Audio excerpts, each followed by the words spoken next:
ایک بندہ بیمار ہے، وہ اس بیماری کو دور کرنے کے لیے کسی میڈیسن کا استعمال کرتا ہے، ٹیبلٹس وغیرہ استعمال کرتا ہے،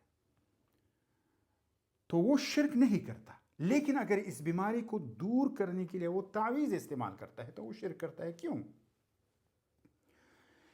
کیونکہ دوا کا جو استعمال ہے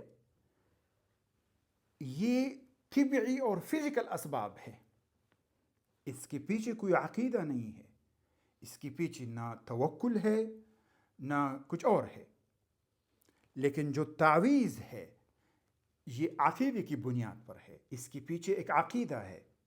یہی وجہ ہے کہ اسلام نے کہا کہ التمیمہ جو ہے، تعویذ لٹکانا شرک ہے. تعویذ جب آپ لٹکاتے ہیں تو آپ کا یہ عقیدہ ہے. تعویذ کا مطلب بچانے والی چیز، کہ یہ چیز بغیر طبعی اسباب کے، بغیر فزیکل اپروچ کے مجھے بچاتی ہے. تو یہی ہے شرک.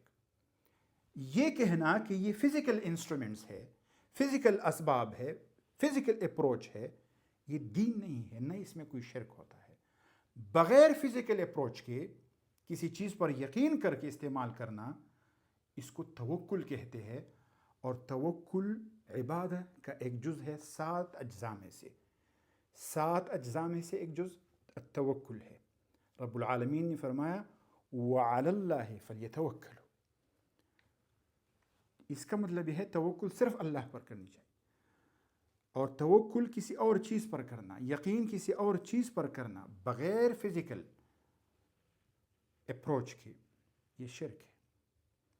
یہی وجہ ہے کہ دوا کھانا سنت ہے، مستحب ہے، ضروری بھی ہے.